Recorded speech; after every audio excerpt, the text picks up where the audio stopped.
Hello and welcome to the Solve Network. My name is Shane Borza and I'll be your host. Along with my co-founder Benjamin Goss, we'd like to welcome you.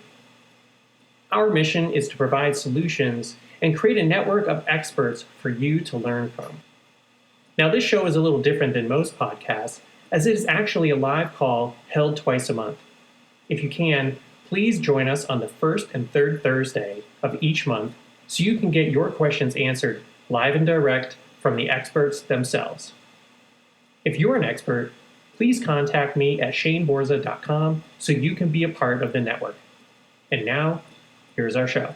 Hello everyone, and welcome to another guest expert call here on the Solve Network. My name is Shane and I will be your host along with my co-founder, Ben. Tonight's guest expert is Kelsey Wiebe, who is going to be talking about you don't get what you want, you get who you are. And I'm really excited to welcome her back. She's actually a repeat expert on our network here.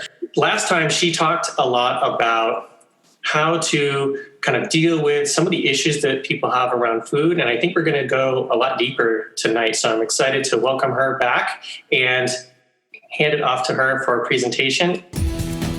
Hi, I'm Shane Borza, a climber, creator, and coach, and I want you to build the skill of health and fitness. My new course is a priceless gift to you, and it's available exclusively on PonoQuest.com. That's P-O-N-O Quest.com. Build the Skill is a minimalistic, functional, real-world fitness program which can help you to move better and get stronger faster. I can't wait for you to check it out, and when you do, please let me know how it helps you. That's Build the Skill at PonoQuest.com. So without further ado, I'm going to hand it off to Kelsey. Take it away.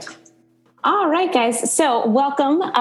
So in today's presentation, I titled it, You Don't Get What You Want, You Get Who You Are. And basically, I wanted to introduce people to my 3-step system on really shifting your identity. And because I'm a personal trainer and nutrition coach, helping you shift your identity so that you can create lasting change in your health and with your weight without feeling like you have to obsess over calories or points or net carbs or all of those things. And I'll kind of explain what I mean by what you want and who you are throughout this presentation. So this training is for anyone, anyone at all, but especially if you are someone who may want to lose weight or want to feel more in control with your weight or with your body.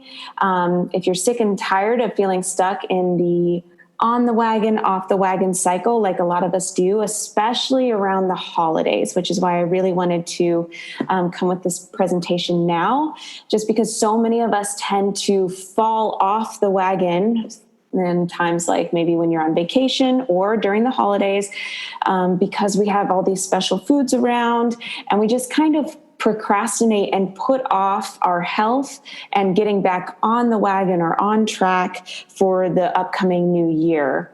And I want to hopefully with this training help you so that you can sustain good health throughout the holidays and still be able to enjoy all of the things. And lastly, this training is for you if you are ready for lasting change so that you can feel healthy, full of energy, and really confident in your own skin. And from here, what you're going to be learning today, we're definitely not going to be doing any quick fixes, nothing about fad diets. They really just don't exist and they're completely unsustainable. And part of the reason that we start feeling on and off the wagon over and over again.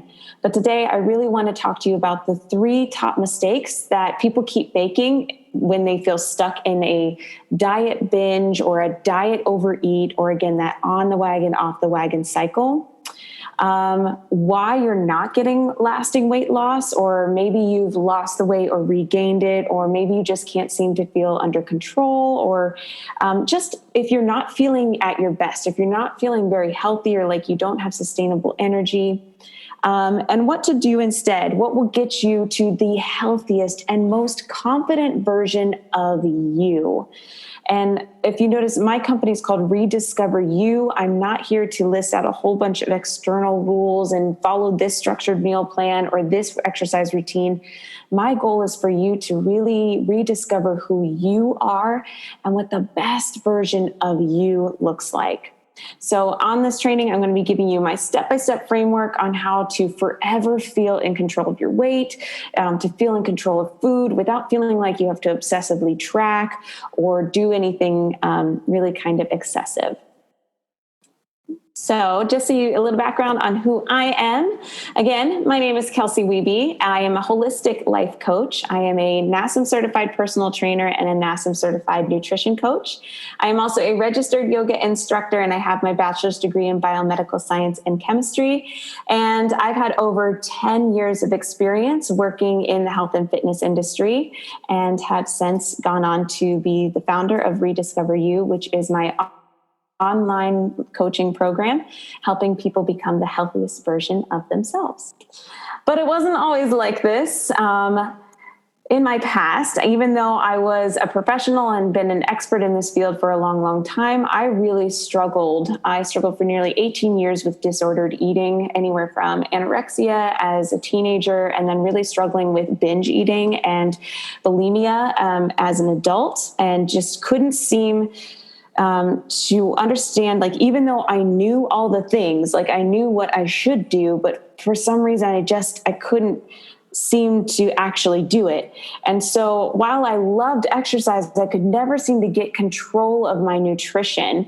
And it ended up being that I would obsess over eating the right or cleanest foods.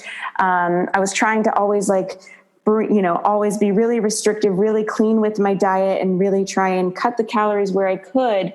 But then when I was alone, or especially when I was stressed, I would binge. And it was really embarrassing. I felt like a complete hypocrite. I felt really alone. And in all honesty, I felt really broken. Like I felt that there was just something wrong with me. I didn't know why I had this obsession, preoccupation with food. And really a lot of it now I realize is I based so much of my self-worth on how I looked, that I felt that if I wasn't a certain size or didn't look a certain way, that I wasn't worthy of love. I no longer feel this way, but this really was an issue for me. And so now I want to kind of talk to you about some of the issues that we have as far as like mistakes that you may be making, if you feel that you can resonate with that story. So mistake number one that I see a lot of people do, especially when they think that they need to, quote unquote, be healthy, is they need to do this all or nothing. They need to be perfect, or there's no point, right? They need to go out and run every single day, or do an hour workout every, 5 days a week, or they're like stuck in a life of Tupperware with like chicken and broccoli for the rest of their life. And unfortunately what that does is, number one, if you think that that's the only way to be healthy, you're going to completely procrastinate. You're going to put off any effort to actually get healthy, any effort to actually improve your health, because if you're not doing it all the things, then what's the point? It's also completely unsustainable. And so if there's something unsustainable, if you're doing a diet such as like completely cutting out sugar, or trying to replace every meal with a meal shake, or trying to do a juice cleanse, or anything that you cannot sustain for the next 6 months, year, 10 years, then there really is, it's unsustainable. And it's just, what's going to end up happening is you're going to feel like a failure. And unfortunately, when we feel like a failure, let's see if can we click? There we go. It leads to a lot of self-sabotage, right? I kind of put this as far as like, if you have a flat tire, instead of getting out and fixing the flat tire because you maybe slipped up or caved in or whatever it is, you feel like a failure. So you get out of the car and you take a knife and you slash the other 3 tires. It makes no sense, but for some reason we just have this mindset that like, I messed up, I failed, I am just going to continue to to fail or whatever, or just I'm going to eat everything now and then I'll start over tomorrow, or I'll start over on Monday, or for the holidays, I'll just start over in 2021, right? Again, this makes no sense. Mistake number 2 that I see a lot of people making is continuously trying to really restrict diet in order to control their food. And I definitely did this. All I kept doing, like all I knew is that I felt completely out of control with food. That I felt like if I wasn't on a diet, if I wasn't trying to either cut out sugar or carbs, or maybe I was trying to do keto diet or Whole30 or whatever it was, if I didn't have some sort of rules to follow, then I felt like I would lose my shit with food. And actually what ends up happening is it's a pendulum effect. It's the complete opposite. So we end up really restricting, or maybe you're intermittent fasting, right? Intermittent fasting. So you're not eating for the majority of the day. And then when you do give yourself permission to eat, you go crazy. There's this whole swing of the pendulum. And a lot of this is trying to overcorrect binge eating. So a lot of times I used to intermittent fast as a way to overcorrect all the eating I had done the night before. But then I was so hungry by the time I let myself eat the next day that I would end up binging again. And it just became this perpetual pendulum effect. And it finally took me until recently to realize that it wasn't that I needed to stop the binge eating. I needed to stop the restricting. I needed to stop the over dieting. And once I rather than overcorrecting or overreacting to my overeating, once I was able to just okay, that happened, whatever, I'm still going to nourish my body. I still deserve to eat. I don't need to excessively exercise to make up for my food. Then I was able to start listening to my hunger fullness cues. Once I was able to eat enough and I wasn't so restricted and feeling so deprived, those cravings and urges to binge diminished. But it just wasn't what I was expecting that I needed to do. Mistake number 3, and this is a huge one, not only when it comes to your health, but I would say in all aspects of life, and that is identifying with failure and really holding ourselves back by our limiting beliefs. This idea, when I said that I felt broken, I said, I am broken. I am a binge eater. I have an eating disorder. I am this. And we as human beings have an innate need to be consistent with how we believe we are, with who we believe we are. So if I say I'm a binge eater, then I'm going to do those things. It's the same thing as if I say I am a procrastinator, right? I'm much more likely to procrastinate because I identify with that thing.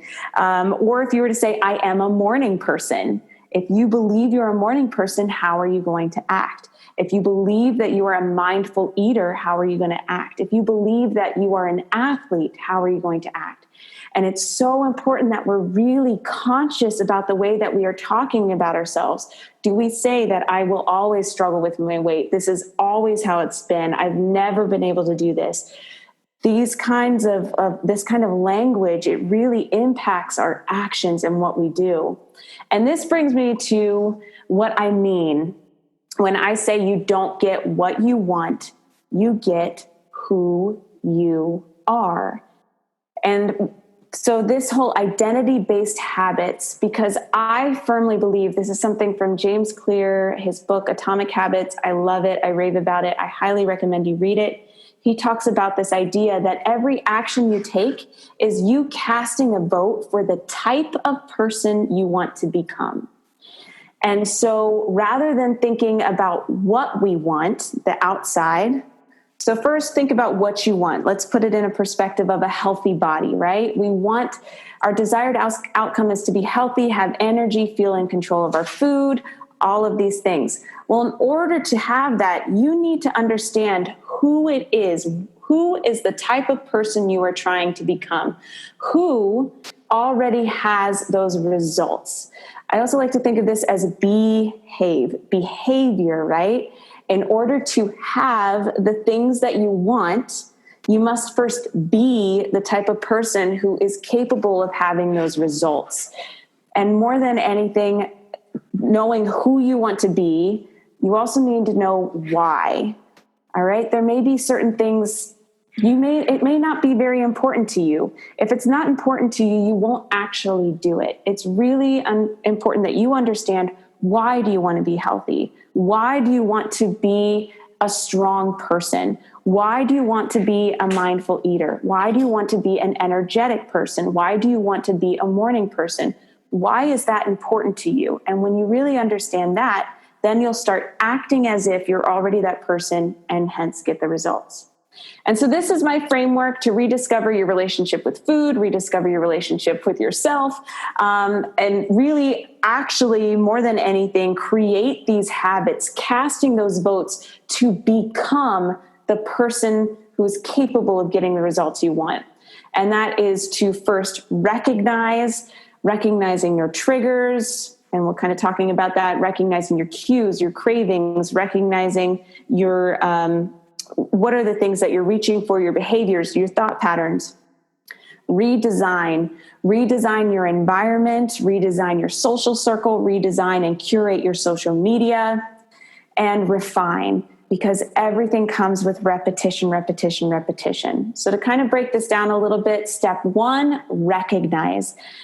It was Carl Jung, he's a German, I think, psychotherapist, and he was the one who said, until you make the unconscious conscious, it will direct your life and you will call it fate. And that is why it is so important for us to first take time to recognize. When we're looking at a habit, right, in order for a habit to be repeated over and over and over again, there's always a cue or a trigger. And so which cause cravings, right? And then it leads to a behavior, which is going to lead to a reward. So let's kind of put this in perspective. So say I'm about to work on an email, and I start getting, the cue is that I'm uncomfortable, right? That I'm frustrated. I don't know how to get the words out. I'm feeling overwhelmed. That leads to a craving for distraction, right? I don't want to be feeling this uncomfortable feeling anymore. So I'm craving distraction. The routine, in order to satisfy that craving, could be reaching for food, maybe reaching for social media. It could be calling a friend. It could be going for a walk. It could be all these things, but the reward is distraction. And so in order for us to change the routine, which could be turning to food or turning to some sort of a negative habit, the first thing we need to do is focus on the cue and the trigger. What do we recognize? How can we become aware of what is cueing our behaviors? Are you eating because you're tired? Are you eating because you're bored? Are you eating because you're stressed or overwhelmed or anxious? Are you eating because you're depressed? Are you eating because you're over restricting or dieting? What is it that is triggering your behavior? And once we understand what our triggers are, then we can go on to step 2. Step 2 is redesigning your environment. So you can either be a victim of your environment or you can choose to be an architect of it, right? And so because far too often, we can set goals for ourselves, but if our environment does not support that behavior, it's unlikely we'll be able to keep up with it and continue it. So think of it this way: make it easy, obvious, and convenient. In no way at all am I saying not to have the cookie. All right? But having the cookies right out in front of you, our biggest trigger or our biggest sense is sight. And so if you're seeing these foods just laying out on the counter, on the table, even if you weren't even hungry, it can trigger hunger. And so it's not that you have to cut out these foods, but instead I encourage you to add in and make the more nutrient dense option easier, obvious, more convenient. When you come home, can you make sure that you cut up raw vegetables so that you have maybe veggies and hummus that are an easy snack? Can you have fruit on the table? Can you do some meal prep or maybe cut up some vegetables ahead of time so making meals at home is more easy, obvious, and convenient? The same thing would be like laying out your clothes the night before, right? If you want to go to the gym, make it easier for yourself that your clothes are laid out the night before. Make it easier that the gym you go to is on your way home from work. Whatever it is, be an architect of your environment.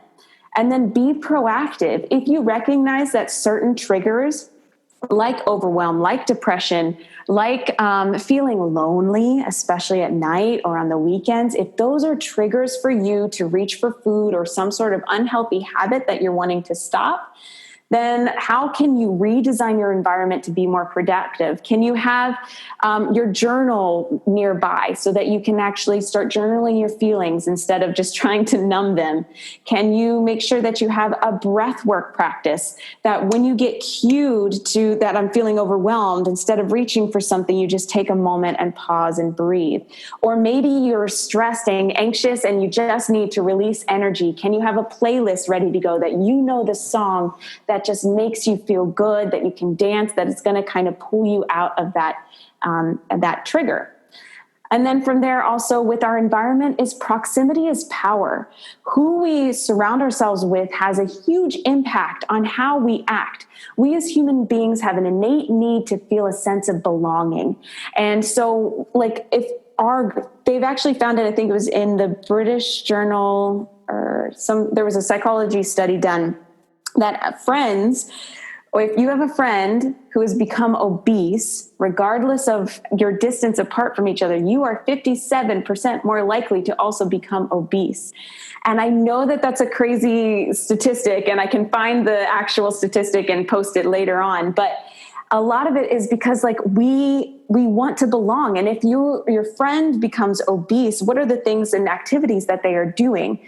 If you're friends and the only things that you do together are going out drinking or going out and eating, if that's all you know how to do, then that's going to lead to certain behaviors. Whereas if you have friends who go hiking or who like to work out together or who do like big conventions or any sort of mindset work or journaling, any sort of those things, that's when that becomes more normal behavior, then those are the behaviors that you're also going to adopt. And this is also really, really important, especially now. I know there was a Netflix special about social media, the social dilemma. And it's really important, and I talk about this with my clients, that you become an architect of your social media feed, because it is an echo chamber. And so be really conscious. Is your social media full of things that are making you compare yourself, making you feel less than, or making you feel bad about yourself or negative in any way, shape, or form? Or is it uplifting? You get to be the architect of what you are consuming. So be conscious of it and redesign it as needed. And it's step 3, not step 2. Step 3 is refine. And as Tony Robbins says, repetition is the mother of skill. Or excellent is something that is done repeatedly, right? It is therefore a habit. The biggest thing I want you to understand with the refining phase is neuroplasticity. And I love this. I'm such a geek. Anyone who's in neuroscience, this is amazing stuff. Hebb's law, whatever fires together, wires together. So just think about, like, honestly, whenever you're emotionally eating, right? Just recognize that you're not broken. There's nothing wrong with you. It's just become a habit. That's it.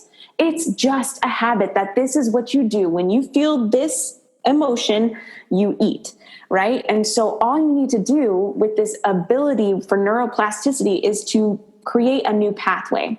So I like to think of it like a pathway like this, that honestly, this has just become the neural pathway that we have used. It has the least amount of resistance now because we've used it and repeated it over and over and over again. Think about your drive home from work. Think about tying your shoe. Think about how you brush your teeth. We don't even think about these things anymore. They're just part of who we are because we've created these neural pathways. So now we don't have to put energy into thinking about how to do it.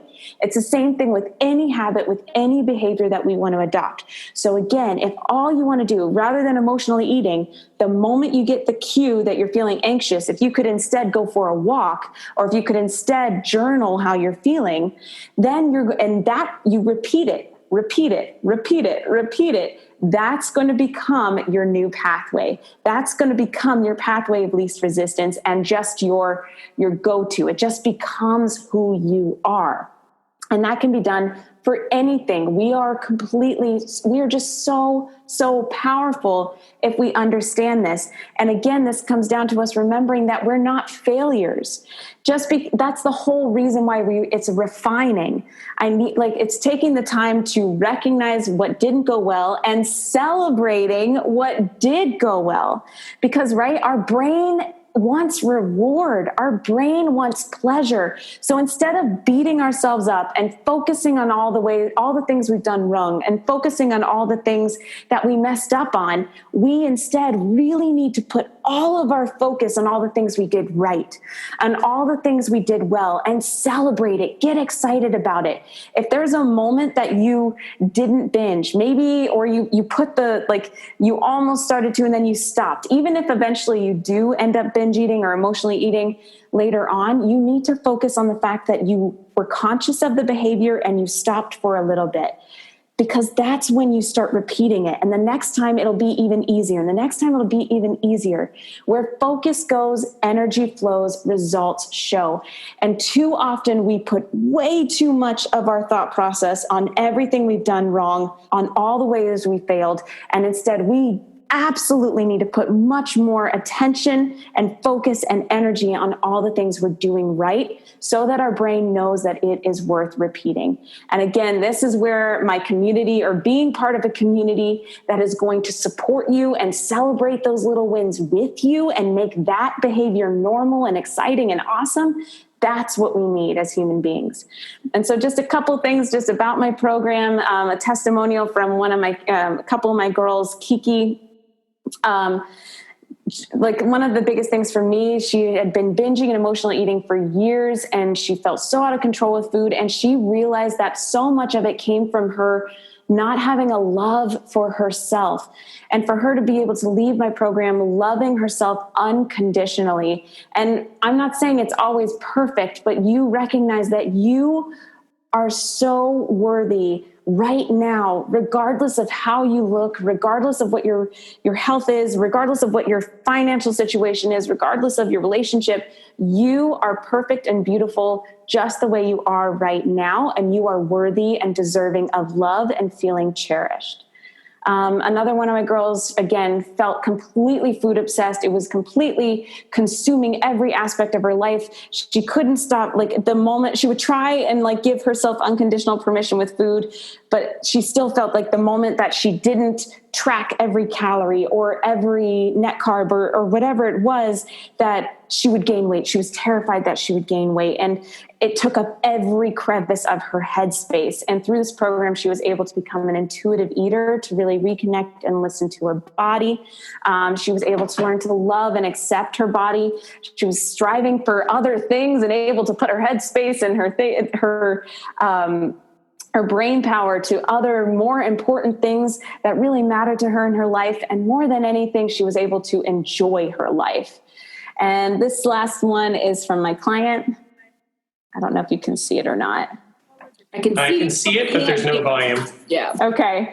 No worries. She's basically saying she had done Weight Watchers. She had done running. She had done all these things that had worked for a little bit, but the weight always came back, or she always then would just again feel like a failure, or she felt like she couldn't eat the same way as her family. She had to cook multiple meals, right? So she had to make the food for her family and then make it for her. And now she's been able to learn that actually she can make delicious, wholesome meals for everybody. She doesn't have to follow these food rules, these really strict food rules, that it really just comes down to being more mindful and really listening to her body, recognizing what her body needs, and that it doesn't have to be extreme. It just starts with little tiny habits, one little bit at a time, until it just becomes who you are. And that brings me to my final little call to action. For the last week of October, right before the holidays start, right before Halloween kicks off, when all the Halloween candy is going to be all around, and then we've got Thanksgiving, and then we've got Christmas and all the things, I really want to help give you and help you understand what are the top 4 foundational habits to health that I teach all of my clients in my program. I mean, opening up for everybody. We're doing a 5-day live challenge. So every night before, I'll be dropping off a daily challenge for the day. And then at 11 a.m. Pacific Standard Time, we'll be hopping on live. It might even be via Zoom, just to kind of chat about how the challenge, what the challenge for the day, how it's going, what you've learned about yourself, how you're redesigning your environment so that you are able to make it just a part of who you are. And again, these are small, little, tiny, sustainable changes that you can learn now and carry you on all through the holidays and beyond, so that you can actually enjoy the holidays without feeling guilt, without feeling any shame, and just actually be present. So if you want to join me for that, I'd absolutely love for you to come on aboard. It's the 5-day Healthy Habits Bootcamp. And again, starting August 26th, our first live will be at 11 a.m. Pacific Standard Time. And I would really hope to see you guys there. And that's it. August, did I say August or October? October. But yes. Thanks so much, Kelsey. That was great. I was excited to have you come back and see kind of like what the new news would be. And I think that's a great program. And also, I think that Healthy Habits Bootcamp sounds awesome. Scene 1, Apple, take 1. Hi, I'm Shane Borza, your content creator coach. I have 2 books on filmmaking, Film Notes, where you learn to write, direct, and produce, and the Film Notes Workbook, where you can learn checklists and paperwork to streamline creating your content. Available at shaneborza.com. I also have filmmaker resources like the Paperwork Bundle with over 300 documents, the Sound Effects Bundle with almost 3,000 files, and the Music Bundle featuring 900 tracks of all genres. Want to build your professional credits? Become an associate producer and get listed on IMDb. Let me help you get your art out into the world. Scene 1, Apple, take 1. Thank you for joining us on this episode of the Solve Network. As a reminder, these calls are held live on the first and third Thursday of each month. If you'd like to join us as either a listener or guest expert, please contact me at shaneborza.com. On behalf of my co-founder, Benjamin Goss, we're glad you are a part of the network and hope you are finding solutions. If you need solutions, please reach out.